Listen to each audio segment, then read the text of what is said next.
Hello, Germany.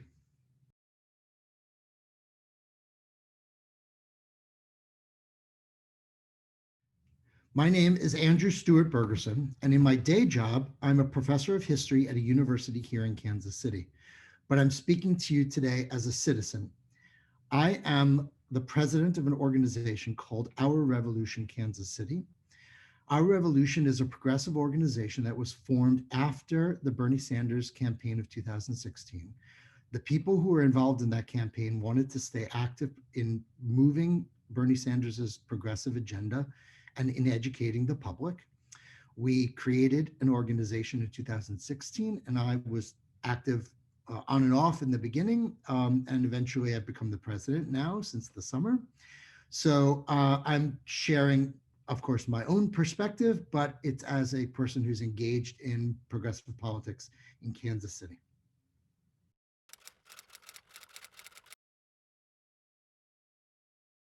So I live in Kansas City in the state of Missouri. Kansas City is a quite cool, progressive, mid-sized city. It's a metropolis. It's a large, about 1.5 million people in it, but it's relatively isolated. It's surrounded by rural countryside, first suburbs and then countryside. We're right in the heart of the United States. Um, and Missouri is quite an interesting state in terms of its politics. So Missouri has about 6 million people, a little over 6 million people in it. And it's about half the size of the Bundesrepublik. So to get a sense for how large it is. It has two metropolitan areas, Kansas City and St. Louis, both very independent, very aware of themselves as their own cities, and they're far away from each other. It takes 4.5 hours to drive from St. Louis to Kansas City. And in between, there are some smaller towns, but for the most part, it's rural villages and lots of farmland. So Missouri is really kind of two different states. It's also located historically at the intersection of the Midwest, the South, and the West. So we have features of kind of all of those different regions. It was for many decades, Missouri was the bellwether state in the country. So that means that Missouri predicted presidential elections on a regular basis because of a relatively even divide between Republicans and Democrats. Today, we lean more Republican, and if depending on which number you use to estimate it, about a third of the population is Democratic, and about 2/5 or maybe a little bit more than that are Republican. But another third or slightly less than a third, are independents who swing voters who vote the way they want to.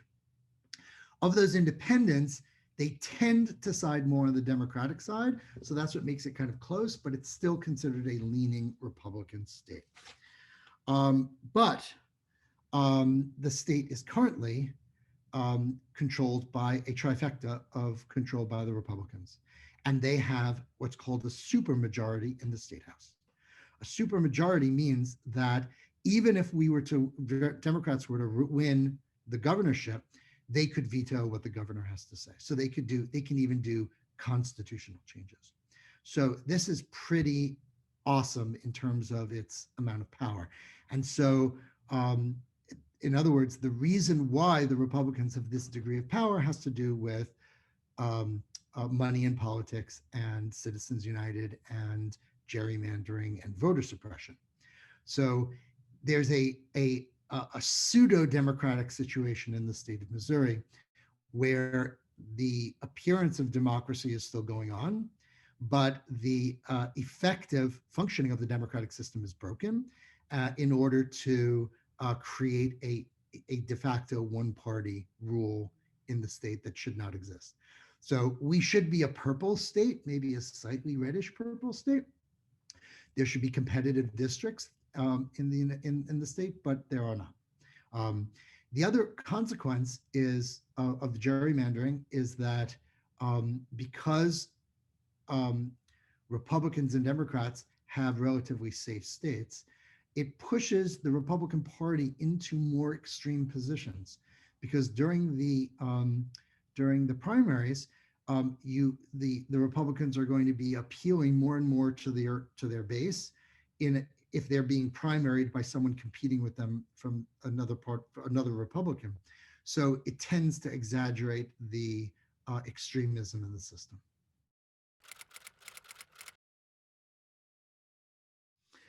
So I want to tell you about two different issues that are going on in Missouri that I think are worth paying attention to. The first is the election of Cori Bush to the US House of Representatives. Cori Bush, it was an activist from Bergerson. She kind of cut her teeth in politics as a person who was protesting police brutality. She's a single woman. She's an African-American woman, and she's a mother. I believe she's also a nurse. I believe that's her kind of profession, her day job, before she got involved in politics. So the reason why this matters, first of all, she ran as a progressive against an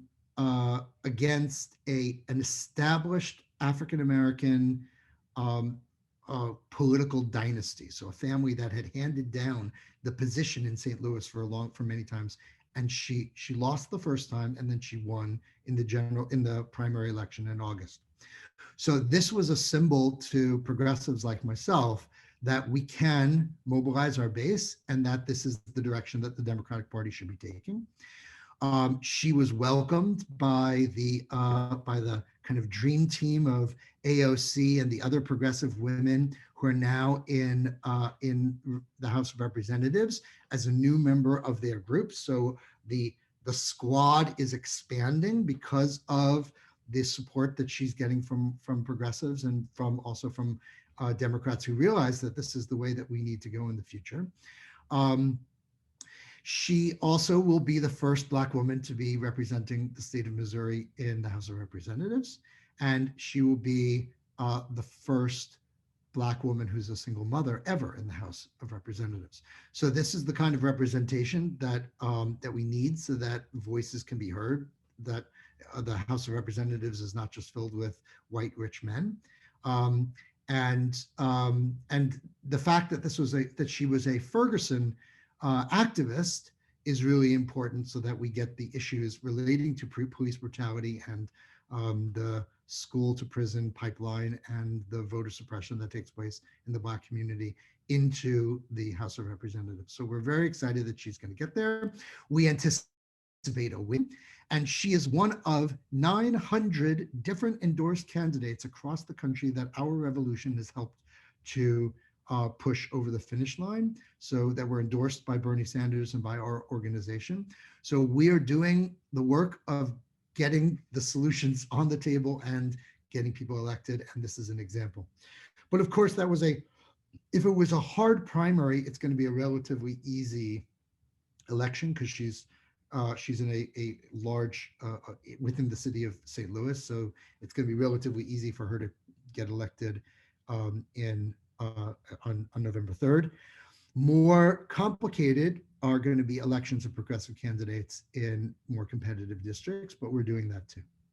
So I want to tell you about, the second item I want to tell you about is Amendment 3.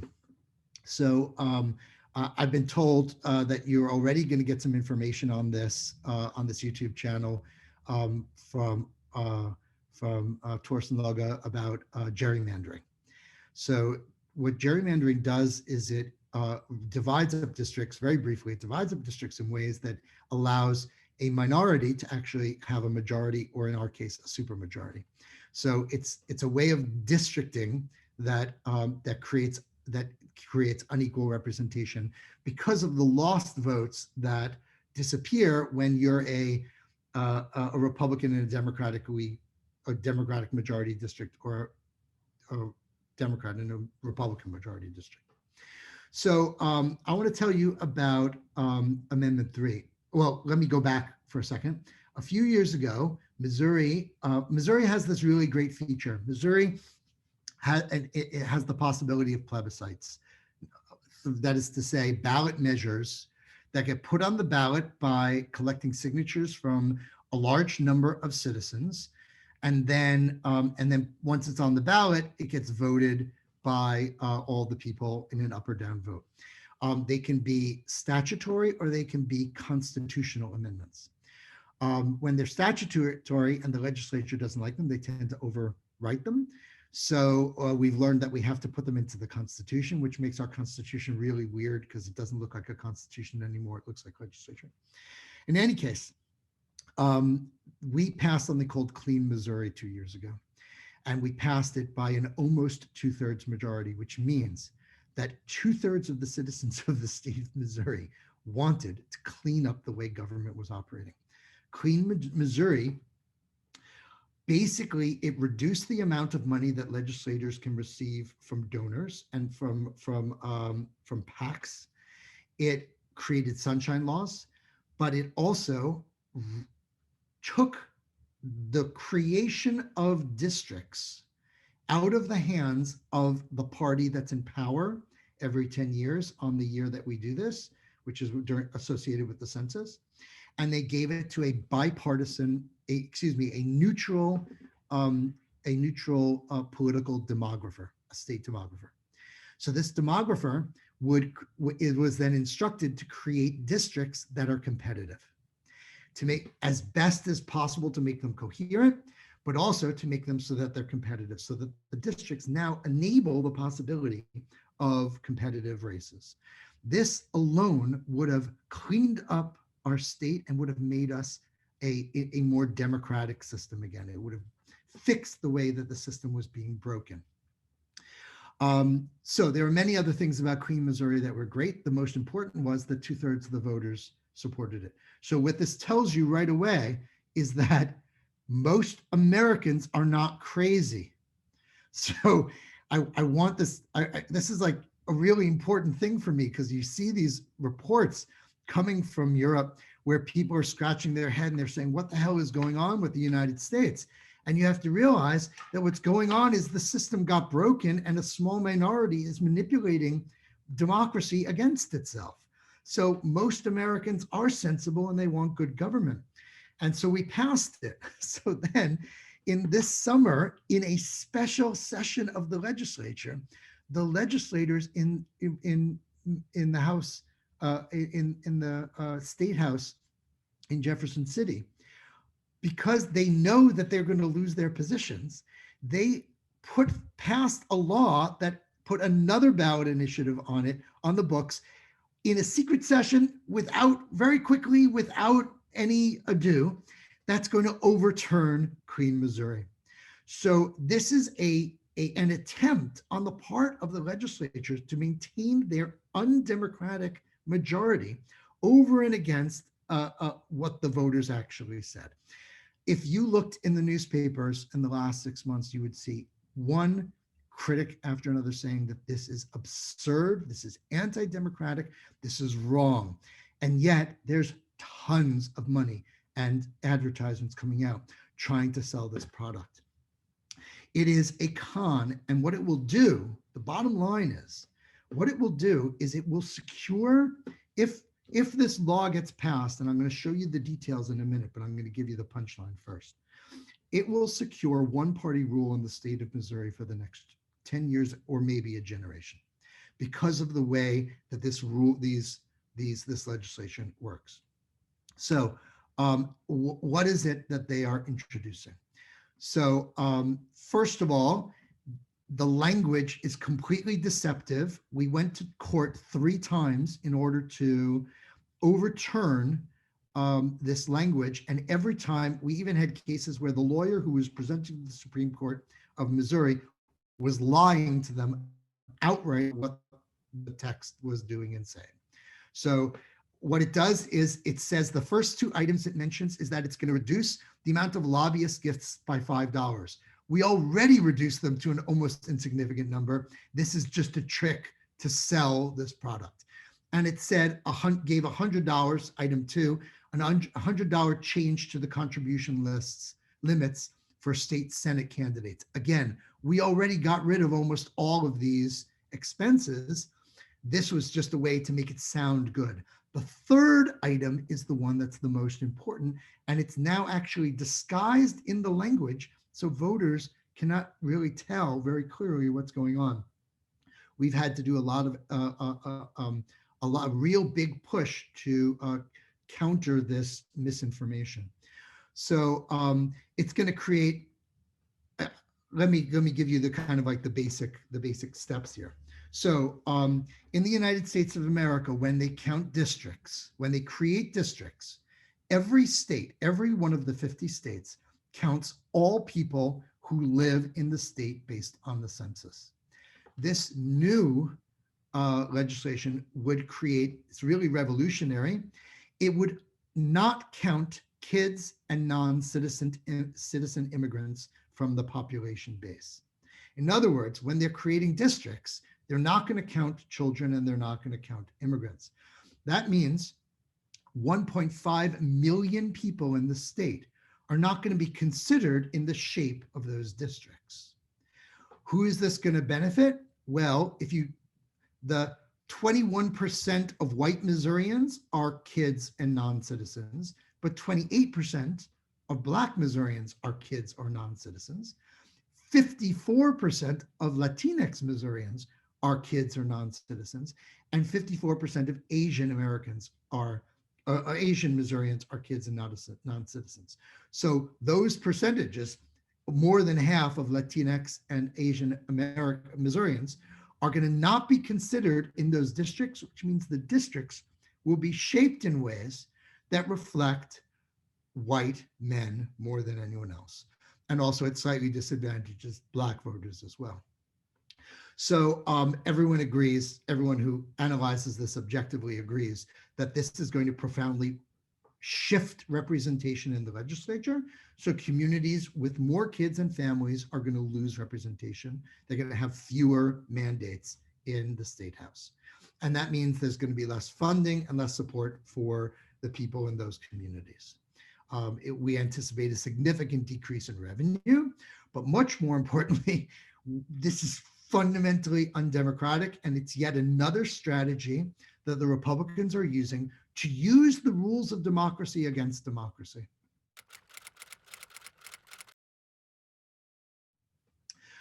It will create the most extreme gerrymandered state in the Union. So why does this matter in the big picture? It certainly matters for us in Missouri, but it matters in the big picture because this is being funded by the people who want to undermine the functioning of democracy in the United States. Lots of very large amounts of dark money from the Koch brothers and others.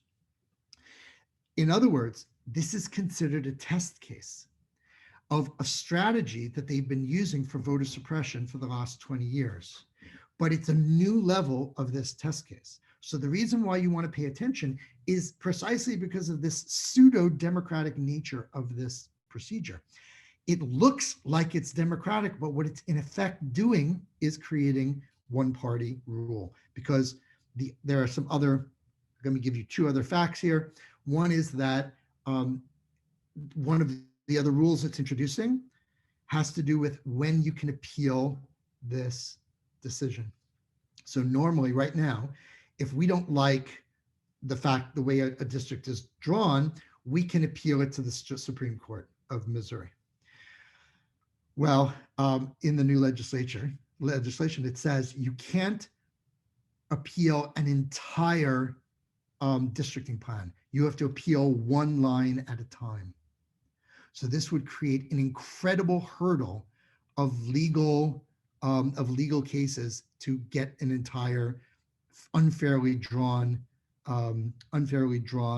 plan overturned.